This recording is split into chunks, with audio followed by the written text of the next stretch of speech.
안녕하세요. 미소교의 최준영 목사입니다. 2023년 12월 1일 오늘 나에게 주는 생명수 샘물 한 모금 시작하도록 하겠습니다. 스가랴 14장은 하나님께서 이 종말의 때 이루실 심판의 날을 예언하고 있는데요. 여호와의 날이라고 표현을 하고 있습니다. 그날에는 이제 이스라엘 백성들이 약탈당할 것이다. 내가 이방 나라들을 모아서 예루살렘과 싸우게 할 테고 성읍이 함락되고 가옥이 약탈당하고 부녀가 유혹을 당하고 백성 절반이 사로잡혀 가려니와 남은 백성은 성읍에서 끊어지지 아니하리라. 그때 하나님께서 나가셔서 이방 나라들을 치시고 전쟁 나라의 쌍과 같이 치실 것이다. 그래서 하나님의 발이 예루살렘 앞 동쪽 감람산에 서실 것이고 또 그 감람산이 동서로 갈라져서 매우 큰 골짜기가 되어서 절반은 북, 절반은 남으로 옮겨질 것이다. 어떤 자연 만물까지도 막 이동할 것이라고 하시면서 약간 이제 은유적인 표현으로 하고 계십니다. 그 산 골짜기를 아셀까지 이르지라. 아셀이 어디인지 모르겠으나 그쪽까지 아무튼 먼 거리를 의미하는 것 같습니다. 너희가 그 산 골짜기로 도망하되 유다 왕 우시아 때 지진을 피하여서 도망했던 것까지 할 것이다. 이제 나의 하나님 여호와께서 임하실 것이고 모두 거룩한 자들이 주와 함께 할 것이다. 이렇게 예고를 하십니다. 그러니까 확실히 종말의 때에는 구약이든 신약이든 하나님의 백성들이 어려움을 겪습니다. 그러다가 하나님께서 구원하시는 날이 온다는 것입니다. 심판하시는 날이 오는 것이죠.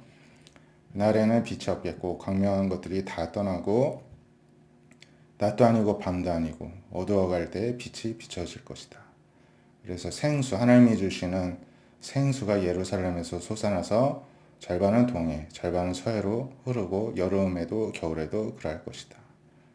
하나님의 나라에는 생명수가 흐를 것이다 말씀하시는데요. 영생하도록 생명을 주는 생명수죠. 그래서 이 동영상의 제목이 오늘 나에게 주시는 생명수 샘물 한 모금인데 그걸 제가 주는 게 아니죠. 하나님이 주시는 거고 말씀 안에서 성령님이 우리에게 주시는 것입니다. 이 종말의 때만이 아니라 오늘도 우리 안에 계신 성령님이 주십니다. 그분 앞에 나아가자는 의미에서 그런 제목을 정하였고요. 여호와께서 천하의 왕이 되실 것이다. 그래서 홀로 한 분이신 것을 드러내실 것이다 말씀을 하십니다. 종말의 때가 있음을 계속해서 성경이 우리에게 일깨워주고 있습니다. 데살로니가 전서 4장에서는 이제 성도의 생활이 어떠해야 되는지 그리고 종말의 때에 어떤 일이 일어날 것인지 또 하나님께서 말씀하고 계시는데요. 여기서 이렇게 전하죠. 형제들아 우리가 끝으로 주 안에서 너에게 구하고 권면한다. 너희가 마땅히 어떻게 행하고 하나님을 기쁘게 할 수 있는지를 이미 우리에게 배웠다. 이제 바울과 동역자들에게 배웠다는 것이죠. 이미 너희가 행하고 많이 힘쓰고 있는 것인데 더욱 많이 힘쓰라. 격려를 하고 권면을 합니다. 이거는 어디서 교훈이 온 것이냐? 우리가 예수님에게 받아서 너희에게 준 것을 너희도 알고 있다. 그러니까 다 예수님의 말씀이란 것이죠.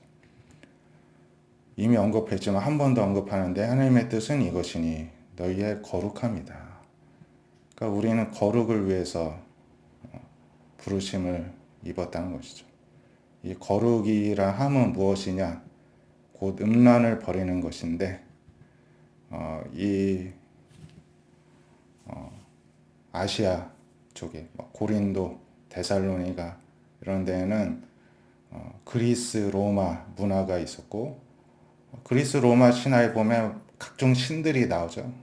신전에서 제사를 드리는 게 사실 그 여사제라고 부르는 창녀들하고 그러한 음란한 행위를 하는 것을 당시에는 제사라고 여겼습니다. 이방의 문화가 그랬죠. 또 항구 도시이고 뭐 이제 사람이나 물자나 이런 것들이 왕래가 빠르다 보니까 그러한 음란한 문화가 많이 발전하였는데 그러한 속에서 성도들은 세상을 배우지 말고 음란을 버리라는 것이죠. 또 각각 거룩함과 존귀함으로 자기의 아내에 대할 줄을 알아라. 그러니까 그런 사창가 다니지 말고 자기 아내에게서 거룩함과 존귀함으로 대함으로써 가정 안에서 어떤 성결을 지키라는 것이죠. 또 이 부분을 자기 몸을 절제할 줄 알아라. 이렇게 번역을 할 수가 있다는 것입니다. 그래서 이 부분을 공동 번역으로 보면은 각각 존경하는 마음으로 거룩하게 자기 아내의 몸을 대하라. 이렇게 해석을 할 수 있다 보여주고 있습니다. 그러니까 이러한 음란한 문화를 따르지 말고 가정에 충실하라는 것이죠.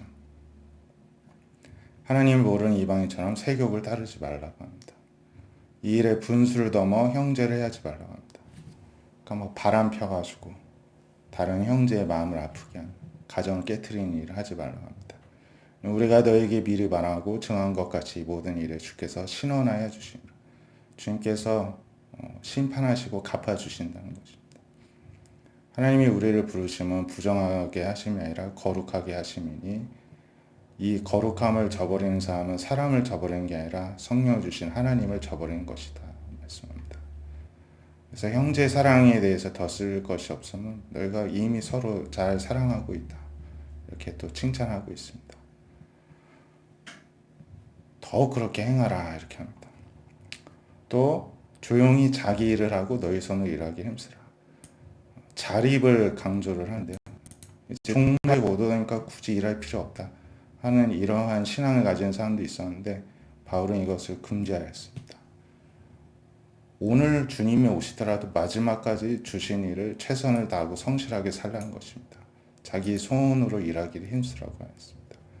외인에 대하여 단정히 행하고 또 아무 궁핍함이 없게 하려 함이라. 그러니까 외부 손님이 오더라도 궁핍함 없이 또 대접을 할 수 있도록 또 손으로 열심히 근면하게 일을 할 것을 또 권면을 하고 있습니다.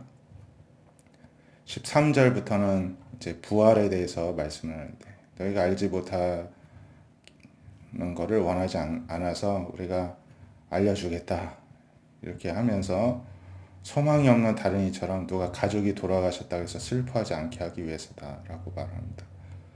그래서 예수님이 죽으셨다가 다시 살아난 부활을 믿는다면 이와 같이 예수님 안에 있는 자들도 하나님이 그렇게 함께 부활시켜서 데리고 오실 것이다. 다시 알려주고 있습니다. 주님이 강림하실 때 우리 살아남은 자들도 이미 먼저 소천한 분들보다 결코 앞서지 않는다. 그래서 주님의 호령과 천사장의 소리, 하나님 나팔 소리가 이제 들려지면서 주님이 강림하실 때 오히려 죽은 자들이 먼저 일어나고 그리고 살아남은 자들도 그 이후에 이제 끌어올려져서 공중에서 주를 영접하게 되고 우리가 항상 주와 함께 있게 될 것이다. 그러므로 이런 말로 서로 부활의 때를 바라보며 위로하라 이렇게 권면합니다.